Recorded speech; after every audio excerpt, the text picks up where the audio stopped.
अगर वक्त पड़े तो वो हमास और अलकायदा के साथ भी गठबंधन कर लेंगे। इसके साथ ही उन्होंने ये बात भी कही कि हमास और अलकायदा उनकी जो है वो पत्नी है। किस तरह से देखते हैं सर इसका? कि वो नेताओं का बयान है भैया, वो किस आधार पे बयान दिए हैं हम उस पर बहुत जानकारी नहीं है हमको, लेकिन हम इस देश में रोटी कपड़ा मकान शिक्षा दवाई देश में बेहतरी के लिए गठबंधन होते हैं। मिल करके अगर अकेले सरकार नहीं बनती है तो मिल करके सरकार बना करके और समाज को बेहतरी कैसे दिया जाए, सभी पार्टियों का एक ही लक्ष्य होता है, रोटी कपड़ा मकान शिक्षा दवाई उपलब्ध कराना। अब उसको दूसरे वे पर एक नेता दूसरे नेता का विरोध नहीं बतियाएगा तो क्या बतियाएगा, उसकी भाषा तो बोलेगा नहीं, तो वही उनकी बयान का यही तात्पर्य है। कांग्रेस और समाजवादी पार्टी भाई शिवसेना भाजपा से गठबंधन किया, ममता जी भाजपा से गठबंधन की, नीतीश जी गठबंधन की, निषाद पार्टी ने गठबंधन किया, सो भाजपा ने किया, अपना दल ने किया, और समाजवादी पार्टी ने 89 में भारतीय जनता पार्टी से गठबंधन करके सरकार बनाई। सभी लोग एक साथ थे 89 में। तो ये राजनीति में ना कोई किसी का दोस्त है ना दुश्मन। वो जब वो गठबंधन करेंगे, कल जब वो करेंगे तब ये बोलेंगे। इसके साथ ही एमपी चुनाव में जेडीयू ने इंडिया गठबंधन में दरार पहुंच सकती है। भाई समाजवादी पार्टी उतारी तो दरार दिखने लगा। दोनों पक्षों की तरफ से बयान तो इस स्तर तक आ गए कि आज ही गठबंधन टूट जाएगा। तो नीतीश जी भी उसमें कूद गए हैं, तो क्या बुरा किए हैं। तो बहुत पहले मैं बता दिया हूं कि ये गठबंधन नहीं बल्कि ठगबंधन है। ये डर के वजह से गठबंधन लोग किए हुए हैं, समाज को ठगने के लिए किया गया है, समाज को धोखा देने के लिए किया गया है। जो सत्ता में रह करके, अगर हम नीतीश जी की बात करें, लालू जी की बात करें, सामाजिक न्याय की बात करते हैं, तो सामाजिक न्याय सिर्फ नीतीश और लालू के लिए है कि सबके लिए है। 8 बार नीतीश जी मुख्यमंत्री बने, 36% बिहार में आबादी अति पिछड़ों की। क्या उन्होंने कभी सोचा कि 36% में भी किसी को बना दें? लालू जी भी कभी सोचे? सामाजिक न्याय की तो बात करते हैं लोग, लेकिन क्या कभी सोचा किसी 36% में से किसी को बना दें? मौका मिला भी एक बार तो पत्नी को बना दिए। अरे किसी अति पिछड़े को बनाते तब ना मैं मानता कि सामाजिक न्याय की बात करते हो। तो ये हक लूटने वाले लोग, समाज को ठगने वाले लोग हैं। ये ठगबंधन वाला है।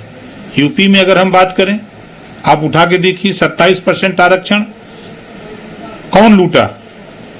इन अति पिछड़ों को किसने ठगा? वोट तो लिया, मुसलमानों का तो वोट लिया, ठगा। सरकार बनी, क्या दिया मुसलमानों को? जुल्हा दुनिया सारी साईं दर्जी फकीर काटो सिपाही दरोगा है। आप उठा के देखिए, नाई गोणपाल प्रजापति बिंद के वट मल्ला राजभर चौहान आरा करके बंसी बंजारा बहलिया खंगार, ये कै गो हैं? इन लोगों का वोट लेकर ठगने का काम ये लोग किए हैं। लंबे समय तक कांग्रेस की सरकार थी। आज राहुल जी बोल रहे हैं हम जातिवाद जनगणना कराएंगे, ये ठगने का डरामा नहीं है तो क्या है? जब सदन में 2011 की जनगणना सार्वजनिक करने की बात आई तो पेपर किसने फाड़ा?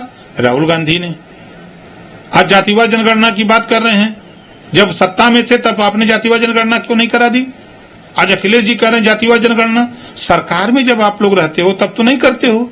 तो ये पूर्ण रूप से ठगबंधन है भैया, ये गठबंधन नहीं है।